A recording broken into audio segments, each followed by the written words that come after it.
Hi friends, Nifty trade analysis में आप लोगों का स्वागत है। तो मैं आज बताने वाला हूं कि आप लोग कैसे लॉस से बच सकते हैं। सही जगह इंटर करने का क्या तरीका है, क्या स्ट्रैटेजी होनी चाहिए कभी भी एंट्री करते समय, ताकि हम लॉस से बच सकें। तो हमारा एक सिंपल सा तरीका होता है जो सपोर्ट और रेजिस्टेंस के थ्रू काम करता है।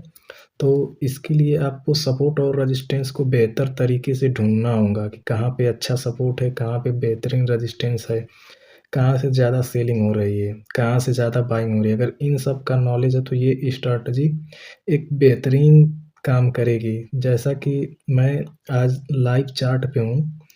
आज 4 फरवरी का दिन है, तो यहाँ पे आप देख सकते हैं मार्केट में कैसे उतार और चढ़ाव बने हुए हैं।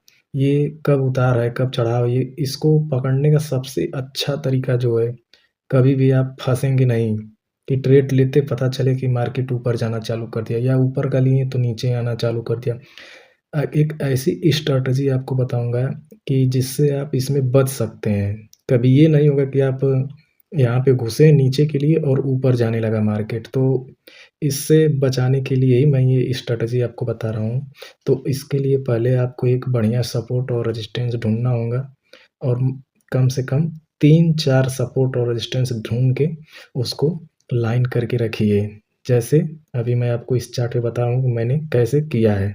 देखिए, तो हमारा ये जो फर्स्ट कैंडल है यहाँ पे 9-15 वाली, ये 9-15 की कैंडल है। इस कैंडल के साथ मार्केट ओपन होता है और एक बुलिश मोमेंटम बना के हमारे इस 750 के रेजिस्टेंस को पार करता है। और रेजिस्टेंस को पार करते ही मार्केट देखिए यहाँ पे एक अपर वीक कैंडल बनाता है। अपर वीक 2 कैंडलें अपर वीक वाली हैं, यानी कि इस लेवल पे सबसे ज़्यादा सेलिंग हुई है इस लेवल पे। तो जब सेलिंग हुई है तो देखिए एक यहाँ पे रेड कैंडल बन गई है। बस ये देखिए कि इस रेजिस्टेंस एरिया पे ही जो हो रहा है वो इस रेजिस्टेंस एरिया पे ही हो रहा है। फिर से एक बड़ी सी बिग ग्रीन कैंडल बनती है और इन सभी सेलरों को फेल कर देती है। लेकिन ये कैंडल इस वाले रेजिस्टेंस के ऊपर यहाँ पे एक रेजिस्टेंस बार-बार बना रही थी। इस रेजिस्टेंस को क्रॉस नहीं कर पा रही थी। ये जो बना हुआ है 800 का रेजिस्टेंस है ये। इसे क्रॉस नहीं की इतनी सारी कैंडलें मिल के। अब जब क्रॉस नहीं किए तो हमारा जो ये रेजिस्टेंस था पहले सुबह में, ये अब सपोर्ट बन चुका है। तो जब इतनी सारी कैंडलें ऊपर नहीं जा पा रही हैं तो ज़ाहिर-सी बात है कि ये वापस से सपोर्ट लेवल पे आएँगी। अब जब सपोर्ट लेवल पे आएँगी तो हमारा यहाँ पे एंट्री है, ना कि इधर ही घुस जाएँ। तो जब इस सपोर्ट लेवल को ब्रेक करेगी तो इंटर करेंगे। तो मार्केट का रूल है कि हर सपोर्ट पे आने के बाद इसको रिजेक्शन लेना ज़रूरी है। कंटीन्यूअस आपको गिरावट कभी-कभार ही मिलेगी कि कंटिन्यू मार्केट डाउन ट्रेंड में चला जाए। तो पहले मार्केट को गिरने देते हैं, सपोर्ट पे आता है और इसे रिजेक्शन लेना ज़रूरी है। एक बार ये रीटेस्ट करे और फिर से डाउन मोमेंटम में आए। तो देखिए, मैंने वेट किया, आप इंटर कर सकते हैं लेकिन आपका स्टॉप लॉस कब हिट कर देगा ये आप अंदाज़ा नहीं लगा पाएँगे। तो डाउन ट्रेंड में आया और एक कैंडल बनी जिसमें कि लोअर विक बना हुआ है। यहाँ पे देखिए, ये लोअर विक बना हुआ है। अब जब लोअर विक बना है तो यानी कि इस लेवल से बाइंग हुई है। इस लेवल से बाइंग प्रेशर जो कि ऊपर की तरफ ले गई है। तो जैसे ही आपको ये कैंडल दिखे, स्कैल्पिंग करने के लिए तैयार हो जाइए। क्योंकि देखिए मार्केट ने सपोर्ट ब्रेक किया और यहाँ से फिर से रीटेस्ट करने ऊपर चला गया। तो जैसे ऐसी कैंडल आपको दिखे गिरावट में लोअर विक के साथ, एक कैंडल पे स्कैल्पिंग कर लीजिए। देखिए 2 कैंडलें ग्रीन बनी हुई हैं, इसमें स्कैल्पिंग करके निकल जाइए। फिर से वापस से जब ये इस सपोर्ट को टच करके डाउन मोमेंटम में आए तब इंटर बनाइए और देखिए अगले सपोर्ट तक मार्केट गिर के आया हुआ है। यहाँ पे एक सेफ तरीका ये हो गया पैसे बनाने का, ठीक। और फिर उसके बाद देखिए इस सपोर्ट पे आने के बाद फिर मार्केट यूं ही डाउन मोमेंटम में नहीं चल गया। यहाँ पे मार्केट ने रिटेस्ट किया फिर से इस वाले रेजिस्टेंस को, फिर डाउन ट्रेंड में आया। तो बट डाउन ट्रेंड में आने के बाद इसके नीचे न जाके मार्केट फिर यहाँ से उठना चालू हो गया। तो जब उठना चालू हुआ है तो आप देखेंगे कि जब यहाँ से यहाँ भी देखिए लोअर विक बना हुआ है, फिर मार्केट उठना चालू किया, अपर विक, मार्केट डाउन ट्रेंड, फिर से उसके बाद जब उठना चालू किया तो इस लेवल को रिटेस्ट करके वापस आया नहीं बल्कि ऊपर जाने लगा।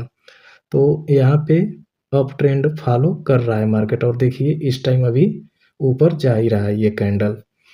अब ये कब तक ऊपर जाएगा इसका अंदाज़ा ऐसे लगाएंगे कि अभी ऊपर ही जस्ट हमारे यहाँ पे जस्ट ये कैंडल ऊपर जाएगी और यहाँ पे एक रेजिस्टेंस 800 का बना हुआ है।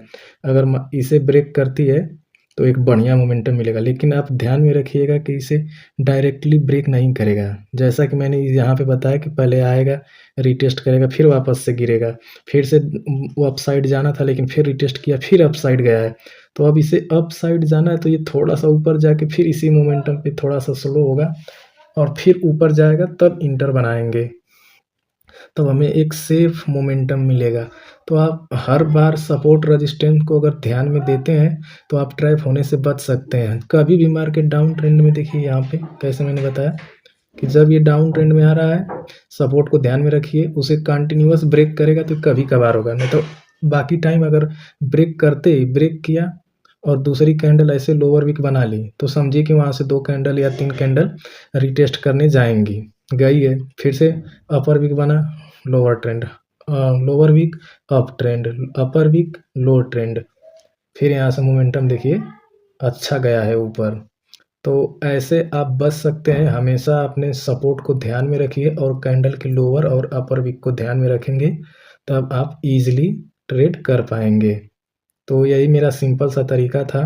और देखिए अभी ये कैंडल जा रही है ऊपर, ये वाली, अब ये जाने दीजिए इसे और यहाँ पे देखिएगा रिटेस्ट करेगा और फिर वापस से थोड़ा सा नीचे आके अगर यदि नीचे आना रहेगा तो ये इसे क्रॉस कर देगी, क्रॉस करके यहाँ पे धीरे धीरे मोमेंटम बनाएगी। अगर ऐसा नहीं होता है तो ये डायरेक्टली ऊपर जाएगी। तो अब इतना ही आपको बताना था कि ये कैसे रिटेस्ट मार्केट पूरा ये मोमेंटम कैसे ये चल रहा है। Thank you.